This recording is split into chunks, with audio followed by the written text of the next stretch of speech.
Video games go in cycles. One game will pop off, and then all of a sudden, every single studio will make their version of it in order to get in on the hype. We saw that 10 years ago when H1Z1 brought battle royales to the mainstream, and the most notable spin-off was Fortnite. Like the game or not, the developers took a primarily PvE tower defense game, did a complete 180, went all in on battle royale, and well, the rest is history, and Epic are now our overlords. Nowadays, we have moved on to extraction shooters, and it seems like every few months a new extraction shooter is announced, it's released into early access, and a year later, it disappears. God, I am so sick of extraction shooters. Yeah, looking at you too, Marathon. Prove me wrong. But my favorite time period in gaming was back in the early 2000s when everyone was making World War II games. In 1998, Saving Private Ryan had just released into theaters, and it was so realistic that actual D-Day veterans had to leave due to how traumatizing it was, with one man stating, "I should have never gone to see that damn movie, as most of the memories of D-Day were gone, and all this did was bring them back." Now, for those of us who were younger, Saving Private Ryan kicked off an intense fascination about World War II, and that soon resulted in us waiting each and every week to see the next installment of the HBO miniseries, Band of Brothers. Yeah, binge watching a new show wasn't a thing back in 2001, and we spent nearly 2 months waiting to see the entire story of Captain Winters and Easy Company. But it was worth it. We went from learning about World War II in the history books at school to learning about World War II in movies and shows. And soon after, we were doing it in video games. We had Battlefield 1942, Day of Defeat, Call of Duty, Red Orchestra, Medal of Honor, Hearts of Iron, Company of Heroes. Hell, I even remember the older board game Axis and Allies getting a revival because we just could not get enough of World War II. But out of all these games, if you were to search for the best World War II game today, you would consistently see the same name pop up.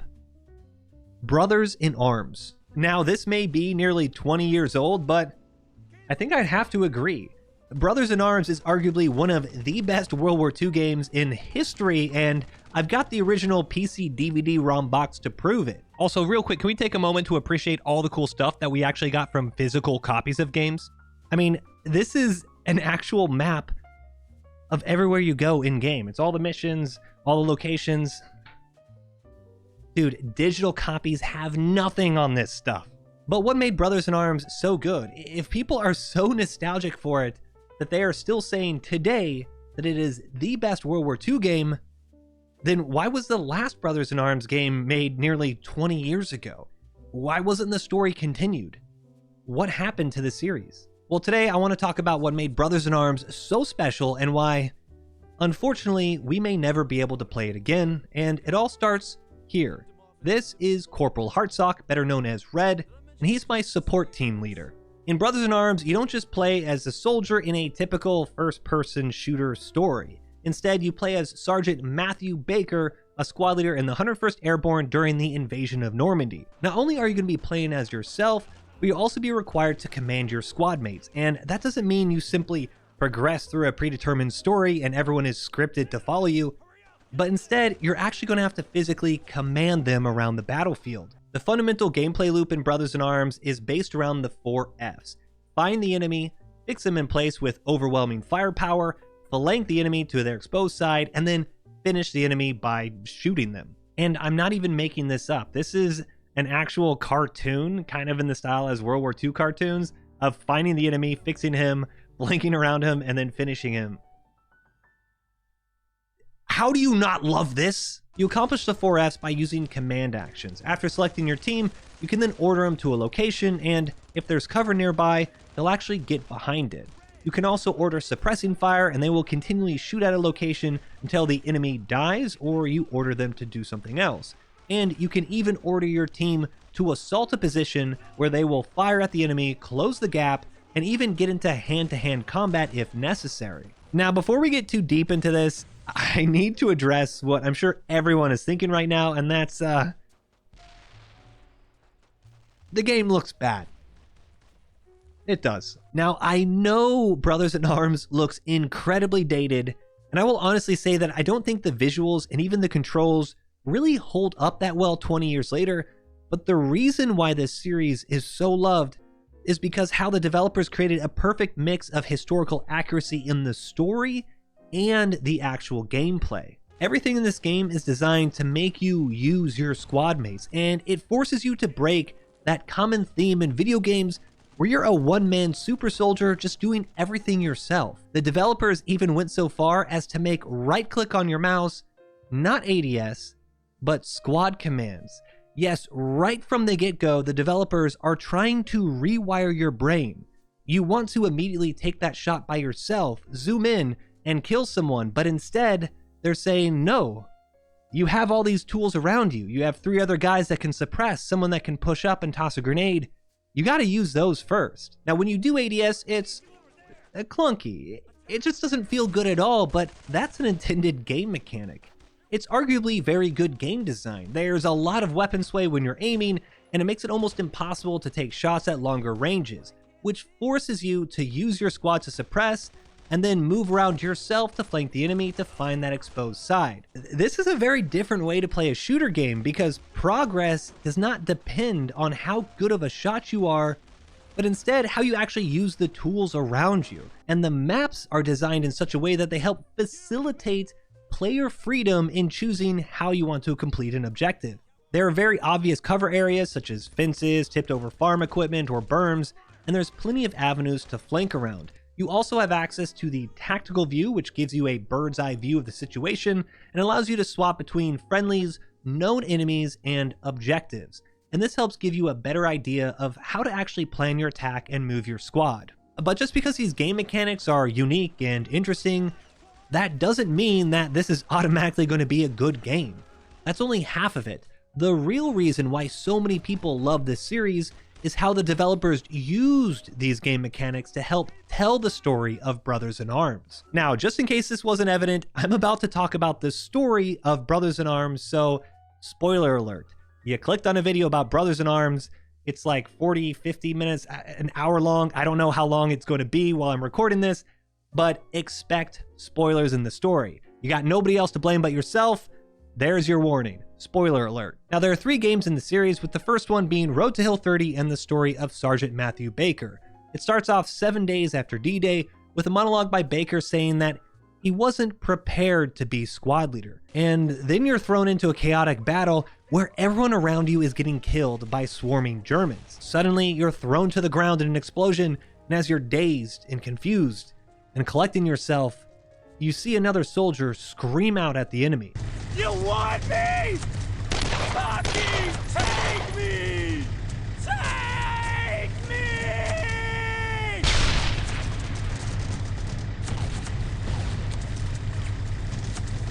This is how the game starts? I was so shocked when I was a kid playing this for the very first time. I thought I had screwed up. I restarted this 3 or 4 times before realizing that you were supposed to see this guy die. You were supposed to lose. I didn't think I was killing the enemy quick enough. Maybe I just didn't dodge a grenade well. I just couldn't fathom that a game would start off by making you lose. This was going to be a very, very different type of game. Now, after the intro rolls, you're then sent back to the morning of D-Day, and the most important voice lines in the entire series is spoken. I never asked to be squad leader, but I had no choice.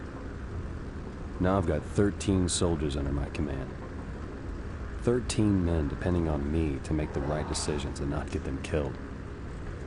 13 families relying on me to bring their husbands and sons home. 13. 13 is not a lucky number.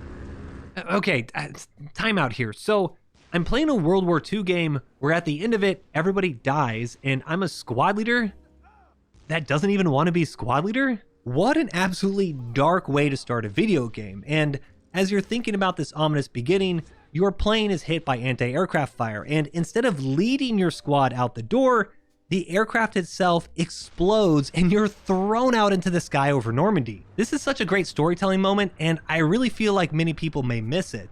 Instead of willingly taking that step into leading his men into battle, Baker is forced out of the plane. You land and make your way through enemy territory until you finally link up with your platoon sergeant, Mac, who then leads you for a little bit, shows you the ropes until you eventually link up with Corporal Hartsock, better known as Red. After knocking out some anti-aircraft guns, you finally start piecing your squad back together, and soon you're leading a full support team.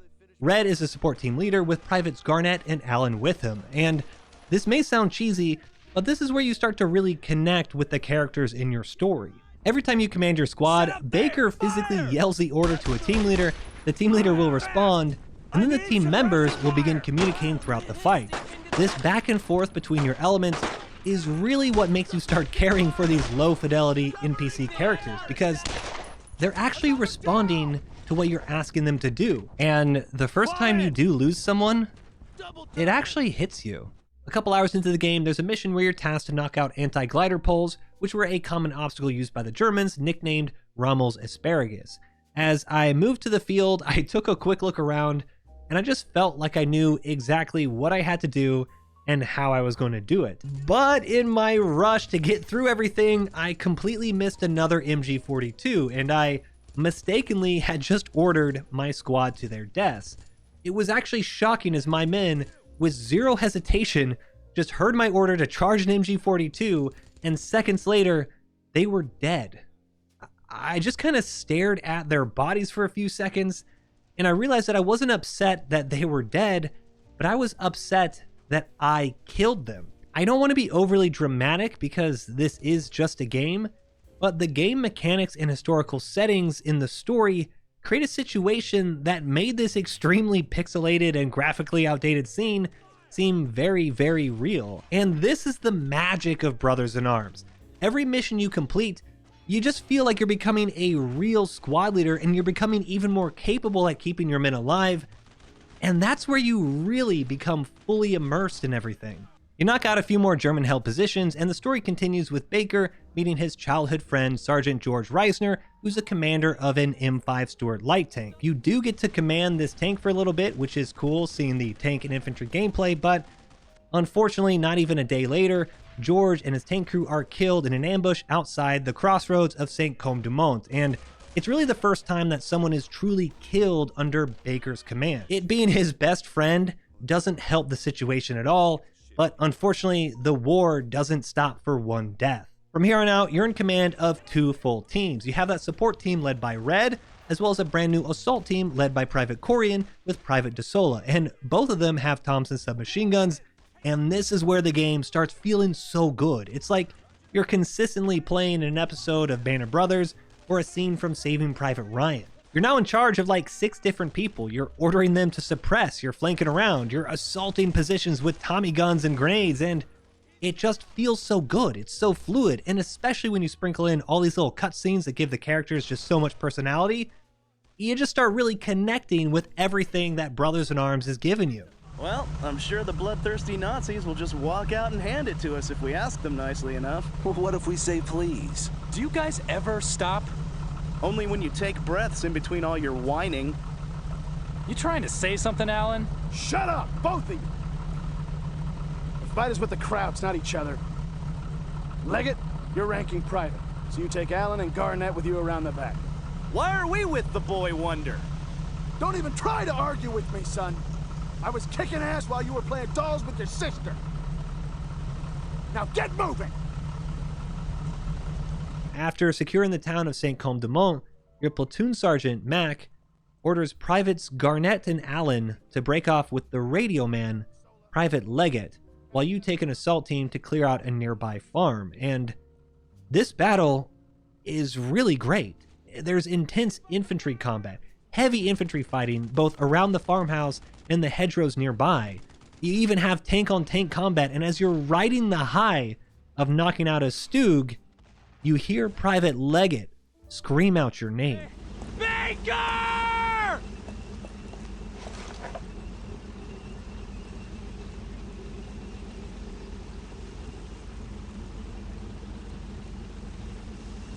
They're dead. Allen and Garnett are dead. There's 3 German bodies nearby as well. What in the hell happened? I can't get it out of my head that sending Allen and Garnett with Leggett got them killed. If they'd just been with me. Fuck! If they'd just been with me! Maybe they'd still be alive! Maybe I could have saved them! Maybe. The squad is devastated by this loss, and they all start to blame Leggett, but you don't have much time to reflect as the next battle has to be fought. You link up with another unit, clear a nearby field, and then try to secure a bridge. But as you're doing that, you're ambushed by 2 Stukas. You wake up later that day and see that De Sola from your assault team has been killed.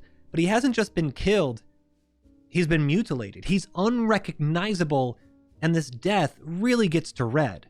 He throws his helmet into the river in disgust, and once again, someone you were just commanding what seems like a few minutes ago is dead. They're gone. They're not coming back. Despite nearly half your squad being killed in less than 24 hours, you have to keep moving forward. The 101st is coming up on the town of Carentan, and this is eventually going to bring you to the battle from the intro. You fight your way through the city of Carentan, fend off a few German counterattacks, and before you know it, it's D-Day +7. As the line collapses around you, you once again watch as Private Leggett is killed, and Mac then does something unexpected. He orders you to go off and find the 2nd Armored Division.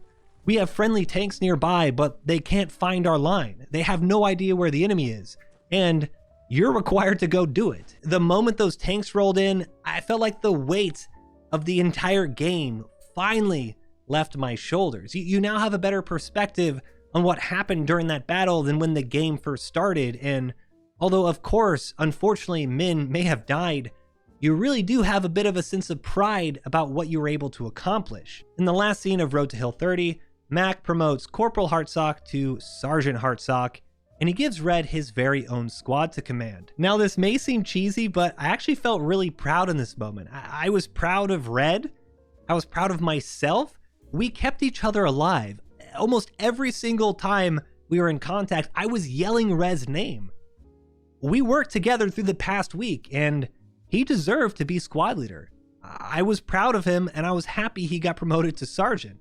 It was a great moment and a great way to end the game, and as the scene concludes, Mac lets you know that a colonel is going to stop by and interview people to see what happened over the past week. But right at the end, he says that this is just the end of the beginning, and he implies that there's a lot more in store for Baker, Red, and the 101st. All in all, this was just a great way to wrap up the first game, and although the final scene does imply that there's a lot more story to be told, I never really felt like there was anything missing from Road to Hill 30. Baker had gone from an unwilling squad leader into someone who was strong and capable. He was a sergeant that people could depend on. The game mechanics were unique and immersive and was very rewarding to play. Road to Hill 30 was a fantastic game, and it was a perfect encapsulation of what I wanted from a World War II game back in the early 2000s. Now, Road to Hill 30 was released in March 2005, and the second game in the series, Earned in Blood, was released later that year in October 2005. With that short of a turnaround, obviously both of these games were made at relatively the same time, but Earned in Blood did improve on a lot of things from the original game. The enemy AI was overhauled. You can actually see them fall back and reposition, all based on your squad's movements. You can go up to friendlies and request ammo. There were a few new weapons and vehicles that were added, and the maps in general were just larger. They gave you more avenues to flank around and move, and it just felt like an overall improvement on the first game. Because of the quick turnaround between the two games, maybe Earned in Blood today would have been considered a money grab, but back then I really didn't consider it that way. It improved on already fun gameplay mechanics, and we were all just super excited to continue the story of Sergeant Matthew Baker. Or should I say Red? Name and rank. Sergeant Joe Hartsock, sir. Well, everyone calls me Red. The start of Earned in Blood picks up where Road to Hill 30 ended, and the squad is being interviewed by a colonel trying to see what happened over the past week, but now we're seeing everything from Red's perspective. Right out the gate, you learn that Baker was actually promoted to sergeant right before the unit dropped on D-Day, and it seems like Red really doesn't respect him, like at all. I actually was getting offended at how Red talked about Baker, and he even goes as far as to say that Red was only sort of under Baker's command. Under Sergeant Matthew Baker?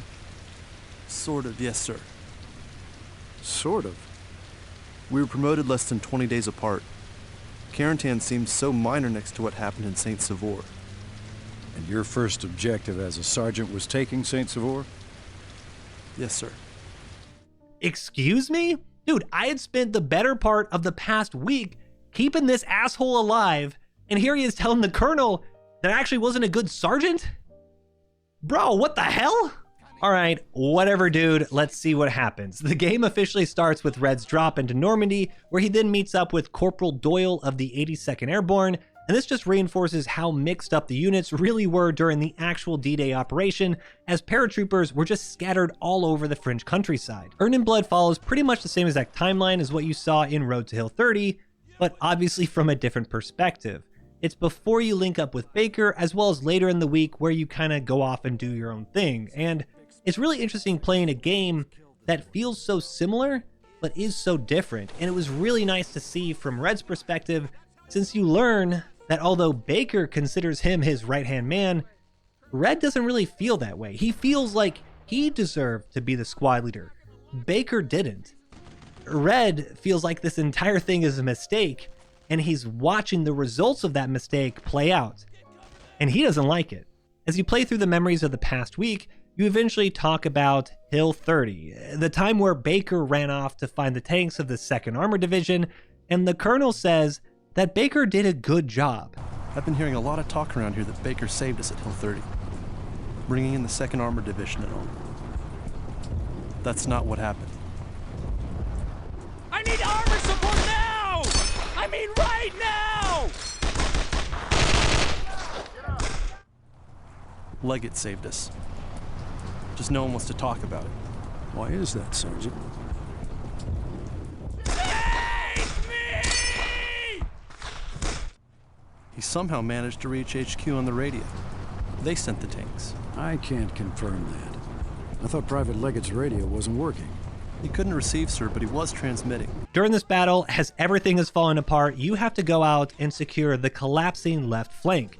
And as you return to the line, the tanks arrive. Baker is looking like a superhero firing the 30 cal, and it really doesn't seem like what you and your squad just did even mattered. It doesn't even seem like what Leggett did on the radio, actually contacting the tanks, was even remembered. The only thing that everyone is remembering about the situation is Baker saving the day. And this really gives you some perspective on how Red truly feels about Baker. This is where he tells the colonel about Desola's death, and he heavily implies that it's Baker's fault. Red says that now the only person that he can trust to keep himself alive is himself. He doesn't want what happened to Desola to happen to Doyle, the corporal that's been with him since D-Day. Was this around the time when you were promoted to sergeant? It was around the time I started to act like one. There was one person who was going to get me home safely to my family. And it wasn't Baker. It was me. Then why did you go to St. Savor to fight? Because I wasn't going to let the same thing happen to Doyle. Red now cares more for some guy he met a week ago from a different unit than his own sergeant. This is a huge turning point in the story, and although I knew that there's been some obvious friction between Red and Baker, having just played Baker's story in Road to Hill 30, I felt like what much of Red was saying, it just was complete nonsense. None of it was valid, but now, a week into actual combat, Red is seeing the person who should have never been squad leader in his eyes, killing his friends. His friends are dying because of this guy's poor leadership. We then fast forward to St. Savir, a battle that didn't happen in Road to Hill 30, and it takes place after Red's promotion. Looks like we're moving out to St. Savor to complete our main objective. Gotta clear the way so the infantry can take Cherbourg. You 101st boys have fun playing guard duty while the real men go to work. This is a pretty intense battle. There's infantry, there's tanks, there's emplaced weapons. It's a lot, and Red, finally at the end, after you've cleared out all of the Germans, you link up with Sergeant Doyle and the rest of the 82nd. But just as you're connecting with them, a Panzer IV tank ambushes your position. A round impacts, and it vaporizes Doyle instantly. You're thrown to the ground, and Private Page grabs you and drags you to safety, only to die, bleeding out just seconds later. Red reflects to the Colonel that he thought he could do it better than Baker. He thought he could be a better leader, a better squad leader, a better sergeant, but Saint Severe showed him that he really couldn't. In war, you're just trying your best in situations that aren't fair. The game ends with Red and Baker maybe not becoming friends, but Red has definitely appreciated and now respects what Baker has been through. You know, we should write a book. Baker and Red, through hell and high water. Why not Red and Baker? Because I made sergeant before you did. Fair enough. If we ever get back to England, I'm buying you whiskey. I like whiskey. The story of Road to Hill 30 and Earned in Blood is just incredible. Baker goes from someone who really never wanted to be a leader into a strong and capable sergeant, and Red learns that being a leader is a lot tougher than it seems. The story was good, the gameplay was fun, it was unique, it was different, and the entire game was just so immersive. But what made the game feel really good at the end is that you feel like you progressed as a player. You went from having one single person under your control to having a 3-man team, to then being responsible for 2 teams, to infantry and a tank, to 2 tanks. The game consistently challenged you as a player and put your skills to test. And then as you got different types of enemies, different types of enemy tanks, different types of enemy emplacements, different maps, wide open, narrow, it was really good, and you consistently felt like you grew as a squad leader, just like Baker grew as a squad leader, just like Red grew as a squad leader. Everything they did, you were doing, and by the end of the game, you feel like you'd done it all. Also, earlier when I said that we actually learned things from video games, specifically World War II history from Brothers in Arms, I wasn't joking. Every mission in Road to Hill 30 and Earned in Blood is more or less historically accurate. George Reisner, who was killed when his tank was ambushed in the crossroads between St. Côme-du-Mont and Carentan, is actually based on a real event. On June 7, 1944, an M5 Stuart light tank was moving along this crossroads to reinforce the infantry and was ambushed and killed by a direct hit from an anti-tank weapon. This burned out tank with the dead crewman hanging outside the top hatch soon resulted in American infantry calling this entire place Dead Man's Corner.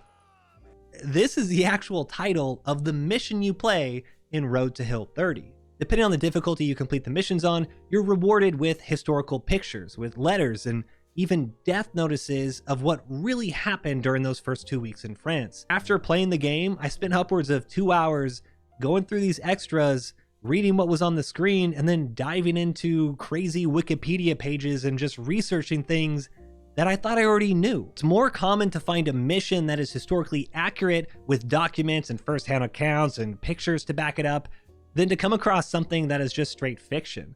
It's cool to play a mission like Objective XYZ or Cole's Charge or Purple Heart Lane, and then afterwards go to the extras and actually see what happened in the real battle. Playing this in 2025 was just odd.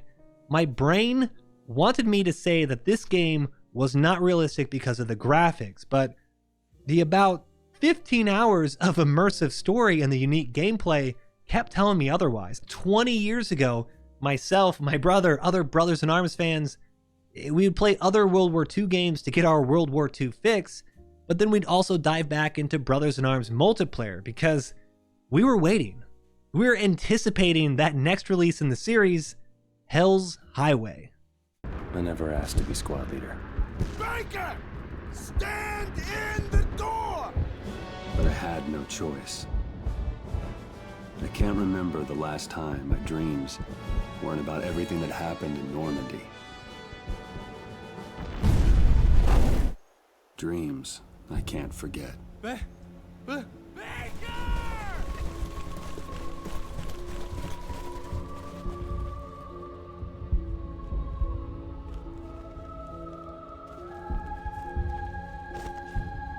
Truth tore him apart, You want me? but he kept it to the end of the mission, Take and me! to the end of his life.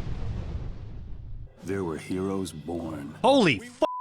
Brothers in Arms had entered the modern era, and seeing a recap of the first 2 games in a brand new engine was mind-blowing. For my playthrough for this video, I was getting nostalgic for games that I literally played the day before. That's how good it was. After a strip down memory lane, you're thrown into a dark building with Red, and the two of you begin to kill Germans. The graphics are awesome, it's easier to ADS and shoot, and you can even take cover, which puts you into this third-person mode that looks cool, it feels good, and this is just a great start to the new game. But wait, what? Did Wires just catch a bomb dropped from a bomber? So you're saying you don't know bollocks about the pistol? Nothing to tell. Why is there a British guy in my American Would you hold squad? it? Step back, Mussolini. Ain't nobody talking to you. I swear to God, Paddock, I've had it with that shit. What the Wait, hell no. is going on Why is here? everyone yelling like we're in some daytime soap opera? I see one goddamn bruise on any Dude, of you. did Brothers in Arms just get Call of Dutied? All right, okay, I'm not gonna lie. I'm a little nervous at how this new game has started, but the first two games were so damn good. I'm gonna give you a pass on this one, okay, Gearbox? Let's push through this intro and see what we've got here. Now, Hell's Highway was released in 2008, 3 years after the first two games, and it follows now Staff Sergeant Baker and his squad in Operation Market Garden, which was the Allied airborne invasion of the Netherlands in order to clear out a route to get into northern Germany. The jump into the Netherlands goes off without a hitch. You land and you link up with the Dutch resistance, and as good as the graphics were, and as much as I enjoyed actually being able to shoot my weapon and kill an enemy, the overall tone of the game, it just felt different. Landing headshots or blowing up Germans would create this little slow-mo zoomed in highlight reel that felt a little bit more like Sniper Elite than the realistic Brothers in Arms. Commanding your squad was also difficult. The tactical view to start had been replaced by this map, which honestly looks period appropriate and is kind of cool, but is actually very difficult to visualize where you were, where the enemy was, and going from this flat 2D view into the 3D world was very disorienting. You also could no longer order suppressing fire at distances, and if you tried to order it, your squad would say something along the lines of, "No can do, Baker." This was very jarring since the very first team that you can control is a 30 cal machine gun team. A 30 cal machine gun has an effective range of 1,500 meters, but I couldn't really do anything across this very simple field. They should be able to shoot effectively across everything I'm seeing right now, and I just can't order them to do it. This limited engagement distance would force me to take more shots myself, and I will also admit that this is fun. The gunplay is fun, but in the previous games, if I ran into a problem, I would make an effort to bound up my squad and flank around while utilizing suppressing fire. The 4 Fs, remember? But in Hell's Highway, I often found myself doing it all on my own. The one-man army aspect of the modern first-person shooter game had infiltrated the core gameplay mechanics of Brothers in Arms. This is a real bummer because they did add really cool mechanics like destructible cover, and they even gave you a bazooka team. You could order these bazookas to not just destroy something like a tank, but to blow up buildings, knock out a sniper, or knock out a machine gun emplacement. This was really cool and immersive, but I couldn't use them at long distances, so I found myself forgetting about them sometimes. Unlike the previous two games, you're very quickly given 2 fire teams to control, and I absolutely love that, but soon after, the game just feels too dramatic. The conflict in the squad feels very forced, and instead of loving your squad and connecting with the soldiers right out the gate, I kind of just started hating these guys. And it didn't take very long, like minutes into the game, I did not like my squad. And it's not just from the cutscenes. You're a staff sergeant giving orders to squad members who are privates and corporals, and they are talking back to you aggressively. Jazz! Make that cover useless! Why don't you shut up and flank them? It's just really weird. I didn't like it at all. It got really old really fast, and it just made me want to be with my squad members less. But thankfully, the game does that. In the first mission, you actually get removed from your squad. You separate for a little bit, and you're forced to clear an entire building by yourself. This isn't just like 1 or 2 Germans, but it's multiple stories, multiple rooms, MG positions, the works. It's like an entire platoon of Germans, and you just go on a killing spree. It's not necessarily bad, but this is not what I wanted from a Brothers in Arms game. I don't really care about all that super soldier, solo one-man army stuff. I was trying to play a historically accurate Operation Market Garden game, and here I am being Superman? It's just a huge disconnect in the very first mission, and that tone was once again a huge red flag. As the fighting moves from the Dutch countryside into the city proper, you find yourself in the industrial center clearing out a large factory, and the fighting here is really fun. The close quarters combat is great. You have the first floor and the second floor. It all feels very responsive, very brothers in arms, but immediately after, you soon find yourself on the top of a roof, and after killing a sniper, you pick up his rifle and you see the Dutch kid. The resistance fighter's son has somehow find himself down on the railroad tracks, and he kills a German, runs off, and now Baker has to defend him through the entire train yard against a platoon of Germans. Why? This entire thing just feels so not brothers in arms. I was so disappointed. I was taking shots and just hoping every kill would be the last one, but they just kept coming. It was like a horde shooter, a never-ending wave of Germans while this 8-year-old runs across everything and then finally makes it to safety in a house. It was ridiculous. And finally, once the kid does get to safety, Baker gets off the roof and links up with the British tanks that they were working with earlier. And instead of once again being a brothers in arms moment that you were hoping for, you are given control of one singular British tank. What is going on? As you take control of this tank, it just turns into a point-and-click adventure game. You're literally just pressing Shift W and killing helpless Germans for 5 minutes. What is the point of this? It makes no sense.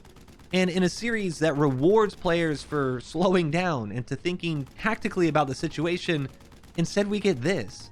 If this was an older game, we would have combined our squads and we would have gotten that really cool and fun infantry, tank, combined arms, tactical gameplay, moving throughout the city, fighting block by block, but we just don't get that. Baker eventually saves the kid, but not before he kills one last German with his pistol, and then the scene cuts to a victory parade in the middle of the city.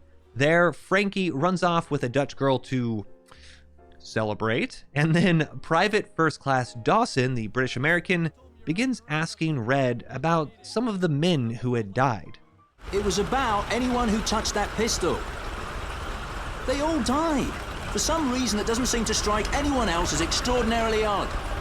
Alright, this might get a little confusing, so we're just going to have a simple timeline of events. Baker's dad, who is in the army, gives his son Matthew Baker, Sergeant Matthew Baker, a pistol with the words "For Matthew" and "Brothers in Arms" engraved on it when he was still a kid. But Baker's mom, who had recently divorced his dad, says that Matthew Baker is way too young to get a pistol, so she forces Matthew to give it back to his dad, which he then does. Now, Baker's dad isn't really there when he's growing up. He's a colonel in the army and he's constantly traveling around, and he's eventually deployed for World War II, where he unfortunately is killed while holding this pistol that was meant for Matthew in Italy sometime before the invasion of Normandy on D-Day. Somehow George Reisner, who is Baker's childhood friend, gets the hand on his father's pistol and decides to keep it for himself for his own personal sidearm.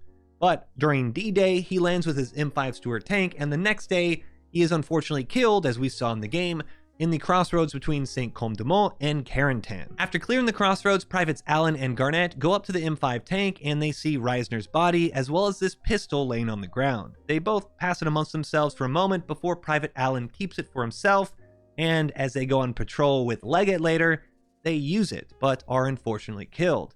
Private Leggett, as he is still in shock about what happened, doesn't see that De Sola picks up the pistol for a moment, puts it back down, and then Leggett himself grabs the pistol and keeps it. De Sola, having now touched the pistol, even if it was just briefly, is soon killed by a Stuka dive bomber, and a couple days later, Leggett is killed on the outside of Hill 30 while firing the pistol for himself. While on deployment so far, the only people who have died have all had this really weird thing in common. They've all at some point touched this pistol. Now, the superstition about a death pistol and this craziness might seem a little silly at first, but this is actually where Hell's Highway brought me back in. It actually does a really good job at showcasing the very real human emotions and how ridiculously irrational we can all be when presented with information that doesn't make sense. Why did this guy die and I didn't? Oh, obviously, the pistol. He touched the pistol. It's here where I actually began to feel like the constant quips at Baker and the snide remarks from his squad while you're commanding them were actually warranted.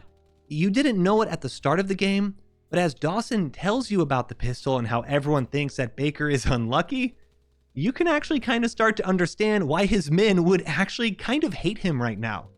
Is that the gun? Yeah, I had to use it in Eindhoven. The kid almost shot me. He doesn't understand any of this. Do you? Excuse me? Understand this? That? You buy into that shit? You don't purchase faith. Those men died holding a pistol you refused to take because, as some pointed out, you were too afraid. I mean, forgive me for not believing it's all random chance. It was my father's. That's why I didn't want it. Yeah, who also died holding it. What are you trying to prove, Dawson? That you're hiding something.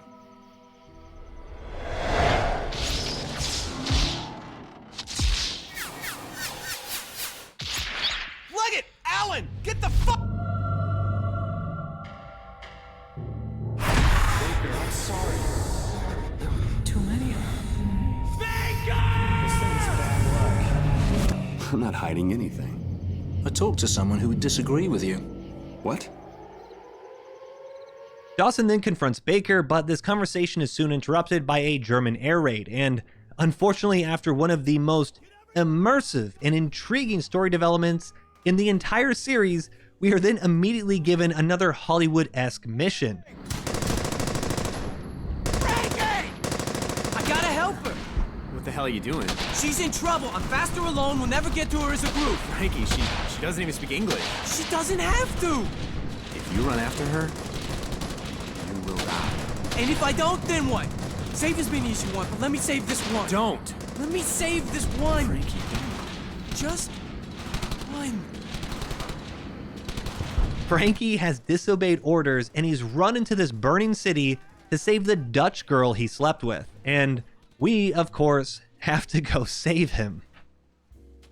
You do use your squad for a little bit, but pretty soon after, you are a once again one-man army running through burning houses, and you do have to enter one that is actively collapsing as you chase down Frankie.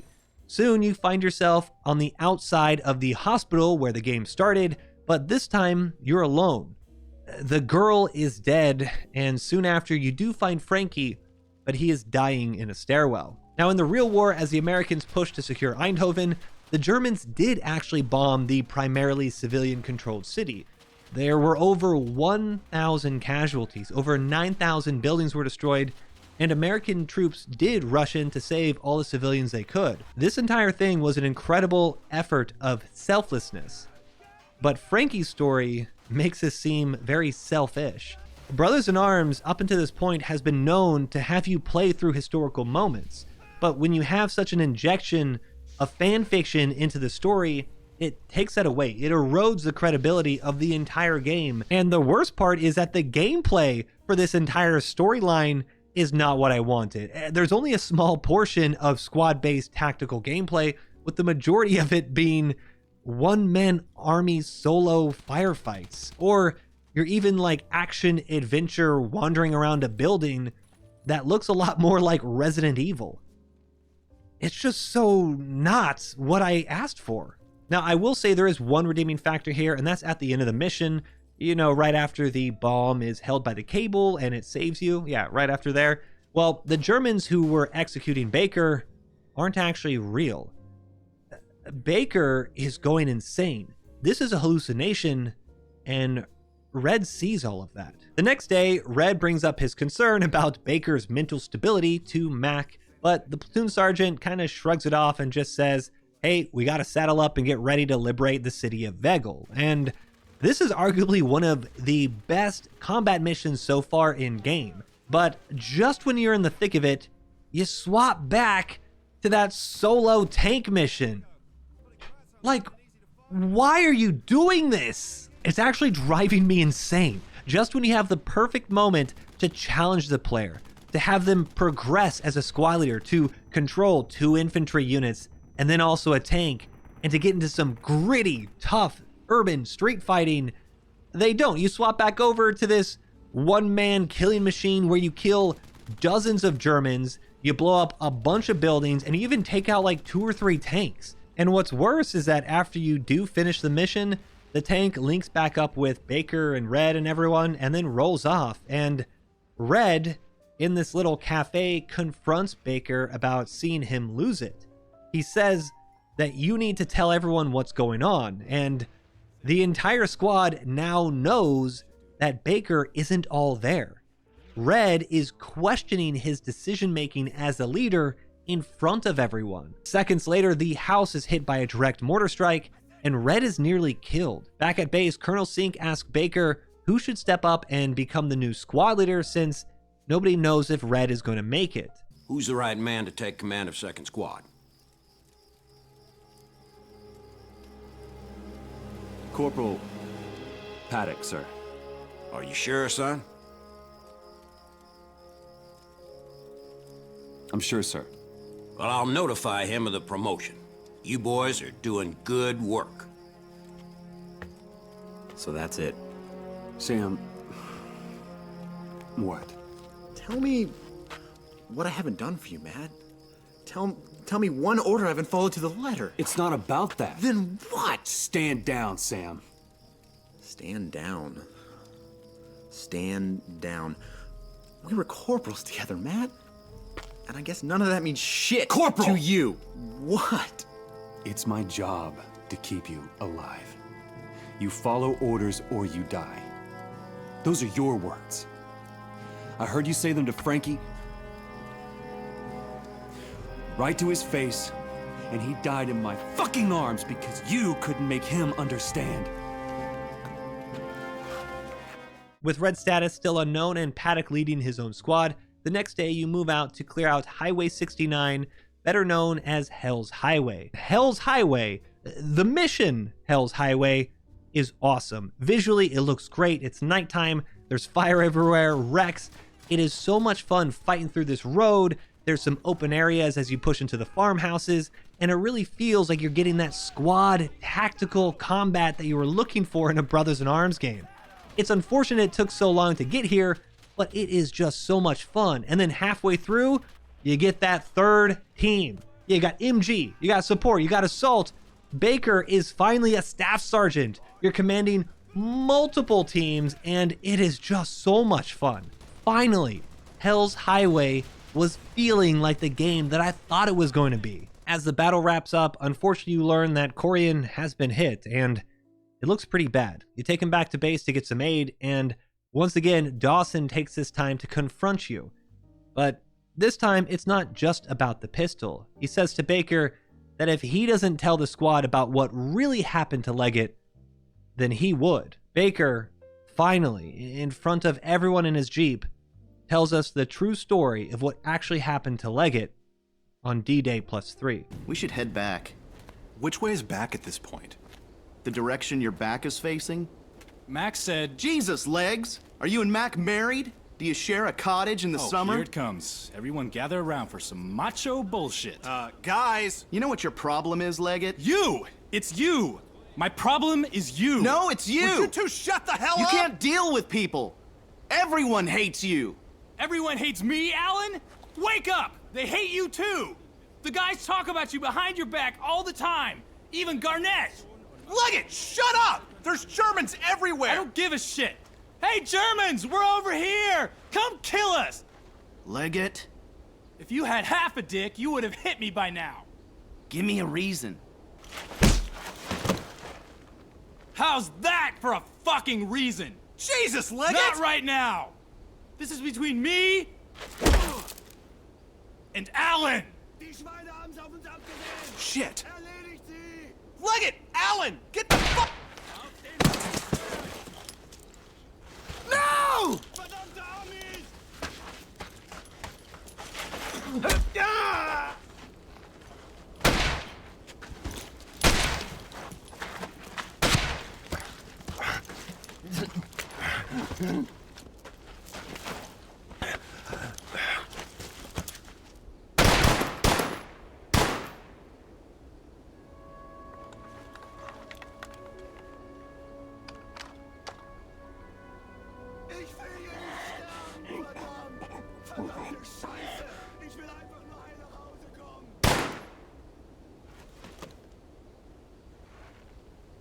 sorry, Kevin.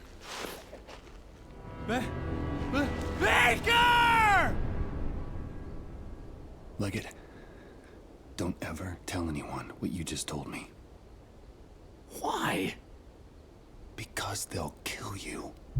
Baker thought he was doing something good, but he inadvertently made it feel like Leggett could do nothing but stand up and essentially end it all just to get over the guilt of Privates Allen and Garnett. Baker has kept trying to be a good leader, but he just keeps getting it wrong, and people are continually paying the price for that. But we can't just sit and think about it. Another battle has to be fought. This mission, Tooth and Nail, is by far the best mission in any Brothers in Arms game, and the combat is incredible, and especially after you've learned what has happened in the story. I was sweating by the end of this. It was so tough. It was so fun. I restarted multiple times because I knew I could do it better, and I didn't want to lose my guys. I had connected over the past hour. Finally, I'd connected to my squad, and I wanted Baker to do this. I wanted him to once again overcome adversity and get his squad working together like the unit we all knew that they could be. It was the perfect mix of story, Brothers in Arms gameplay mechanics, individual first-person shooter mechanics. The maps look good, the visuals, it was perfection. What a way to end the game. I'm sorry, wait, what? Oh, no, we then have one more mission where we're once again the British tank commander and we kill helpless Germans for 5 minutes. Why? Matt, you're not gonna walk again. I'm sorry.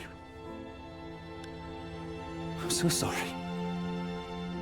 Now this looks familiar. It would appear we have much more in common than you'd originally thought. Bulletproof Matt Baker, reduced to tears at the loss of a friend. It's not the same. Well, that's the rub, isn't it? It is the same. You stand, knees buckling under the weight of your own guilt. You are history repeating itself. I'm still alive. That's more than I can say for you. Are you? There's not much to say about me, Matthew. I was weak and frail and was crushed by a secret you told me to keep. I was protecting you. Is this the same protection you offered Frankie? He trusted in you, Matthew. Much as the others did. But they aren't here either. Exactly how much is your protection worth? Stop. Please. This is not your stop. There's more road ahead. Tell me, Matthew. You've made it through hell. How do you feel about snow? I can handle snow. I know some of you don't trust me right now. Some of you are clinging to superstition. That ends right now. I know we feel like we need something to blame, but it's just a goddamn gun.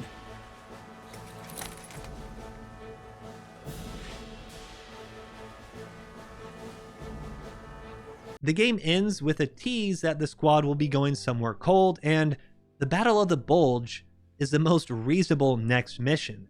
That would be an incredible story to tell, and we would actually get to learn if Baker and the squad could overcome the fracturing that happened in Hell's Highway. But after to be continued, it never was. Now, I want to be very clear here and say that I don't necessarily think that Brothers in Arms Hell's Highway is a bad game, but I do think it's fair to say that it's a bad Brothers in Arms game. Now, I completed Hell's Highway in 2 sittings, and that took me about 5 hours and 15 minutes. This includes things like messing with my settings, pauses, random restarts if too many people died, all that normal stuff that you would have if you were just to play a game all the way through. Out of the 5 hours and 15 minutes that I spent playing the game, 1 hour and 53 minutes of it was either watching a cutscene or playing a solo mission. Over 1/3 of my entire playthrough was not interacting with my squad. If you compare that to Earned in Blood, I played maybe 5 hours and 20 minutes of that game, and only 42 minutes of that were either cutscenes or non-player controllable moments. Hell's Highway did a lot of things right. The new cover system was super fun, it just felt right for the game, it feels good to ADS and shoot enemies, but the attempt to add Call of Duty gameplay was just wrong for Brothers in Arms. We don't need solo missions, and they never really even worked out. If you were to compare this tank gameplay to Call of Duty World at War, which also came out in 2008, the controls and graphics are light years apart. Hell's Highway Call of Duty moments aren't as good as Call of Duty's Call of Duty moments, and the Brothers in Arms moments in Hell's Highway Brothers in Arms are not as good as the Earned in Blood Brothers in Arms moments. You get me? The story of Brothers in Arms was never finished, and in fact, the 4th installment of Brothers in Arms was teased as Brothers in Arms Furious 4. This was going to be a comical, Inglourious Bastards-esque type shooter, and it was going to have a tomahawk-throwing Native American, a lasso-whipping and Texas State branding Texan, a giant Team Fortress 2 type heavy with a minigun, and a taser-wielding Irishman? What? Literally nobody asked for this game. It's been 3 years since Brothers in Arms Hell's Highway came out, and now we get whatever the hell this thing was. Unsurprisingly, there was an overwhelming amount of negative feedback, and Gearbox's president, Randy Pitchford, actually had to make an announcement that they're going to be removing the Brothers in Arms naming from it, and instead, the game will be released just as Furious 4. But in the end, that still wouldn't matter as the game was eventually canceled. And that brings us to present day. Last year in 2024, the owners of Gearbox, Embracer Group, actually shut down the studio, divesting everything to Take-Two Interactive. And unless something crazy has happened over there doesn't seem to be any reason they're going to revive the Brothers in Arms IP.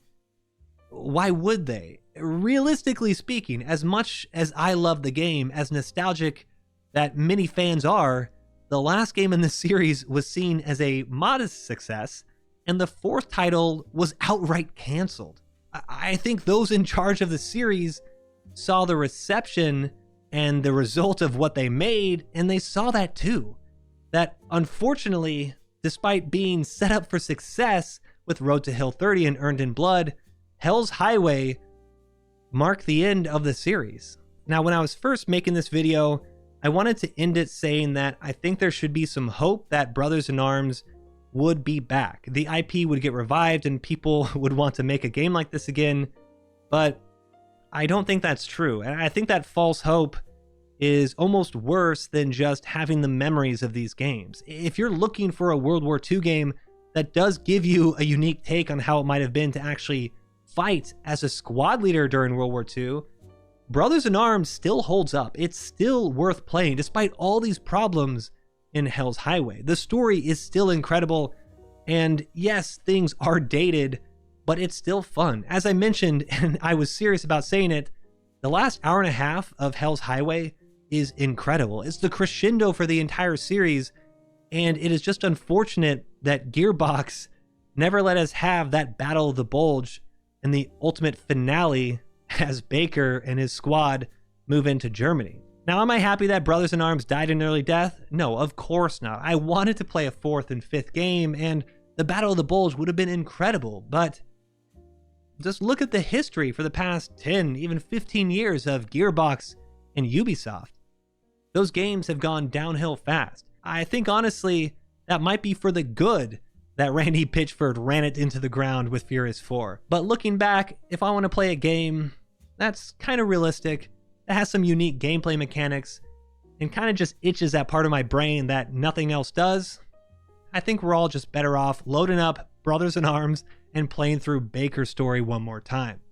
Baker, remember most of these guys don't know we're coming. So you and Hartsock tread lightly while you can. Move it!